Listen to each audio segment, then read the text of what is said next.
Assalamualaikum warahmatullahi wabarakatuh. Bismillah, alhamdulillah, wassalatu wassalamu ala rasulillah Muhammad ibn Abdillah wa ala alihi wa sahbihi wa mawala amma ba'du. Ini kok pada menghadap ke pintu, ada apa ya? Komisi Basul Masail Maudu'iyah membahas 3 materi, yaitu badan hukum sebagai subjek hukum dalam pandangan Islam. Yang kedua, kedaulatan rakyat atas tanah. Dan yang ketiga, ODGJ apakah sebagai subjek hukum atau tidak. Karena waktunya cukup terbatas, saya menyampaikan fi halatil ikhtirar, tidak fi halatil ikhtiar, maka izinkan saya untuk menyampaikan secara lebih singkat. Apakah badan hukum sebagai subjek hukum atau tidak? Kita tahu bahwa mahkum ali di dalam usul fikih itu adalah al-mukallaf alladhi yata'allaku al-hukmu bifi'lihi. Karena manabuk taklif itu adalah huwal aql. Itu sebabnya badan hukum disebut saksiyah i'tibariyah. Kenapa disebut saksiyah i'tibariyah? Li'annahu laisa saksan walakinnahu yu'tabaru saksan. Dia bukan individu, dia bukan person, tapi yu'tabaru saksan. Badan hukum disebut dengan saksiyah ma'nawiyah li'annahu laisa mahsusan walakinnahu fi makna saksin mahsus.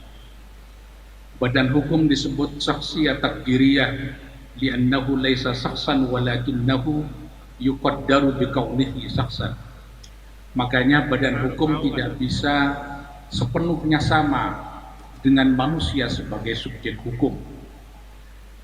Narasi singkatnya begitu, kelengkapannya ada di dalam jawaban yang sudah disediakan melalui buku-buku yang beredar di tas Bapak Ibu sekalian. Yang kedua, kedaulatan rakyat atas tanah. Kita tahu bahwa tanah ini la yazidu wa la yanqus. Tanah yang kita miliki ini tidak bertambah dan tidak berkurang. Al-ardu mutanahiyah wan nasu ghairu mutanahiyah. Tanah ini terbatas sementara manusia yang potensial memiliki tanah itu ghairu mutanahiyah, tidak terbatas. Karena manusia di dalam Islam memiliki mandat untuk eksploitasi dan memiliki mandat untuk konservasi. Wal arda wada'aha lil anam. Wa ansha'akum fil ardi wasta'marakum fiha. La tufsidu fil ardi ba'da islahiha. Di dalam Undang-Undang Dasar 1945 dinyatakan bumi dan air dan kekayaan alam yang terkandung di dalamnya dikuasai oleh negara dan dipergunakan untuk sebesar-besarnya kemakmuran rakyat. Jadi negara bukan memiliki tanah tapi menguasai tanah untuk dipergunakan sebesar-besarnya kemakmuran rakyat. Itu sebabnya kita punya prinsip daruriyatul ardi lil insan. Hak warga negara manusia untuk memiliki tanah.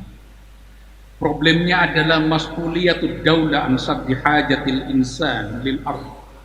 Bagaimana tanggung jawab negara untuk memenuhi hak dasar bagi manusia untuk memiliki tanah itu. Itu panjang pembahasannya. Tadi kita merumuskan yang disebut dengan fiqhul ardi, teologi tanah. Yang ketiga, pandangan fikih Islam tentang ODGJ, orang dengan gangguan kejiwaan, yang dibedakan dengan orang dengan masalah kejiwaan. Apakah orang ODGJ itu mukallaf atau tidak? Apakah dia memiliki ahliyatul ada atau tidak?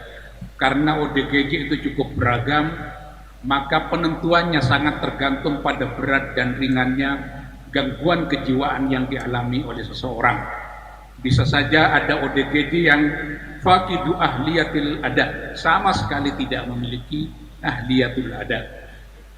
Bisa saja sekedar naqisu ahliyatil ada, kurang sempurna memiliki ahliyatul ada. Dan dalam konteks tertentu bisa memiliki ahliyatul ada yang kamilah. Saya kira itu matannya, Syarahnya ada di dalam buku. Tim perumus Kiai Haji Afifuddin Muhajir, Kiai Masdar Farid Masmudi, Kiai Haji Subhan Ma'mun, Kiai Haji Zulfa Mustafa, Nyai Hajjah Zannuba Arifah Hafsa Abdurrahman Wahid, Kiai Jadul Maula, Kiai Darul Azka, Dr. Hamami Zada, Dr. Syafiq Hasim, Dr. Nur Rafi'ah, Dr. Agus Nilmada Azmi, Kiai Haji Mahbub Ma'afi, Abdul Muqsid Ghazali. Demikian, wallahul muwaffiq ila aqwamit thoriq. Wassalamualaikum warahmatullahi wabarakatuh. Waalaikumsalam warahmatullahi wabarakatuh.